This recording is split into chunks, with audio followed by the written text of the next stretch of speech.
Masa-masa paling rentan DOE entok itu adalah di usia 1 hari hingga usia 1,5 bulan. Karena di masa-masa ini seringkali anak entok ya mengalami kematian yang disebabkan karena beberapa faktor.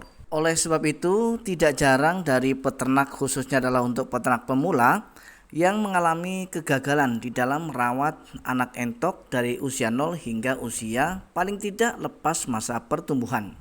Jangankan untuk mendapatkan hasil yang maksimal, sudah bisa mempertahankan nyawa-nyawa mereka saja. Contoh dari 10 ekor bisa hidup 9 ekor saja, itu sudah paten, sudah sangat bagus sekali. Selamat sore, Assalamualaikum warahmatullahi wabarakatuh. Jumpa kembali di channel Rusky Bikatra, salah satu channel yang akan selalu setia membahas seputar peternakan entok. Apa kabar kalian semua hari ini? Semoga kalian khususnya yang menonton video ini mudah-mudahan diberikan kesehatan serta keselamatan. Amin. Baik, lanjut ke poin pembahasannya saja supaya nanti durasinya tidak terlalu panjang. Pada video kami sebelumnya, tepatnya 1 hari yang lalu, kembali kami membaca salah satu komentar dari sahabat kita yang intinya menanyakan tentang bagaimana cara merawat DOE ataupun anak entok dari usia 0 hingga usia paling tidak lepas masa pertumbuhan dengan baik sehingga bisa mendapatkan hasil yang maksimal. Sedangkan hasil yang maksimal dalam membesarkan anak entok itu ketika kita sudah berhasil membesarkannya dalam kondisi 90% hidup sampai kepada lepas masa pertumbuhan.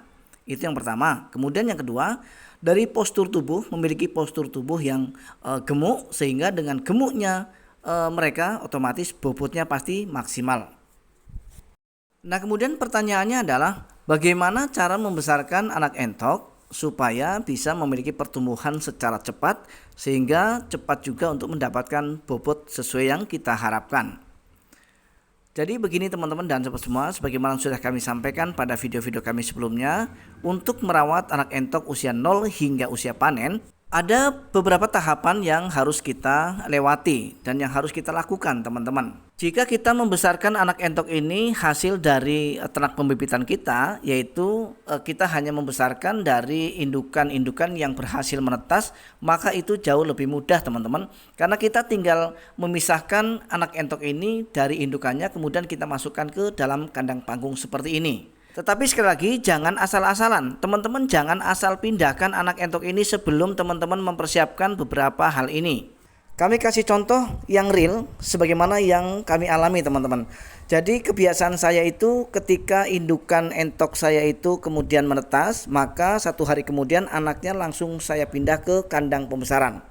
Nah, tetapi yang saya lakukan adalah kita persiapkan kandangnya. Tidak hanya kandangnya saja, tetapi fasilitas yang dibutuhkan oleh anak entok itu sendiri kita juga harus persiapkan.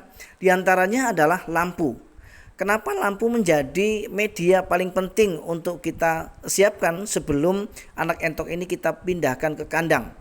Karena peran daripada lampu atau fungsi daripada lampu itu sendiri selain untuk penerangan, lampu ini juga berperan sebagai pengganti daripada indukan entok kita. Teman-teman bisa perhatikan ketika anak entok ini merasa dingin, maka mereka pasti akan berkumpul ke arah lampu yang kita sediakan. Dan itu bisa dibuktikan teman-teman, seperti ini contohnya. Mereka pasti akan berkumpul persis di bawah lampu supaya mereka mendapatkan kehangatan. Jadi sekali lagi kami ingatkan bahwa peran lampu di sini tidak hanya semata-mata untuk penerangan saja, tetapi yang lebih dominan adalah sebagai pengganti dari peran indukan ya teman-teman, karena bisa memberikan kehangatan pada anak entok kita.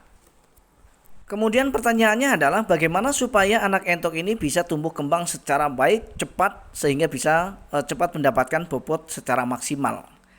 Jadi begini trik saya teman-teman dan sobat semua.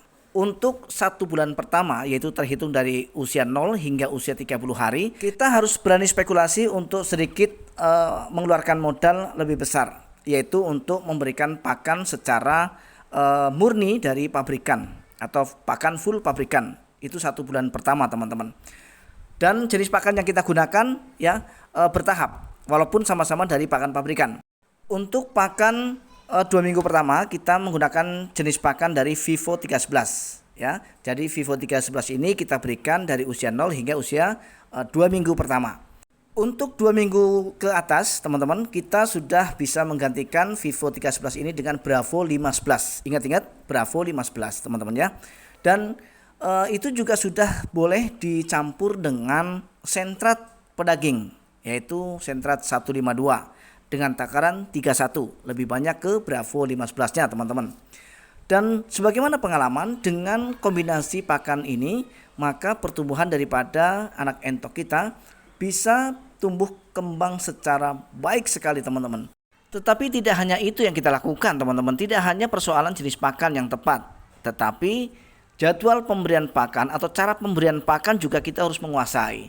Jadi sebaiknya teman-teman untuk 2 minggu pertama kita masih jor-joran ya, kita masih bebaskan. Artinya untuk pemberian pakan ini kita tidak jadwalkan ya, melainkan kita harus memberikan pakan secara full. Intinya tempat pakan itu jangan sampai kosong. Itu untuk 2 minggu pertama. Karena anak entok seusia ini itu masih doyan-doyannya makan. Bahkan sampai malam pun asal lampu terang itu mereka pasti makan. Nah, inilah yang bisa mendorong mereka untuk bisa cepat besar, teman-teman. Sekali lagi, ini berlaku untuk 2 minggu pertama. Setelah itu kita boleh jadwalkan.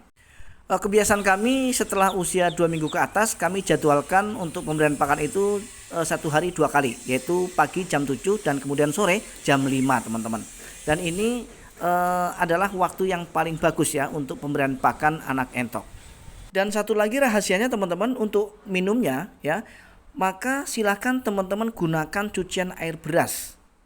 Bahwa cucian air beras itu manfaatnya sangat bagus sekali untuk pertumbuhan anak entok, teman-teman. Silakan dibuktikan. Baik teman-teman, kami rasa cukup sampai di sini perjumpaan kita kali ini. Mudah-mudahan video kali ini adalah video yang bisa menginspirasi serta bermanfaat. Mudah-mudahan kita masih bisa berjumpa kembali di lain kesempatan. Assalamualaikum warahmatullahi wabarakatuh.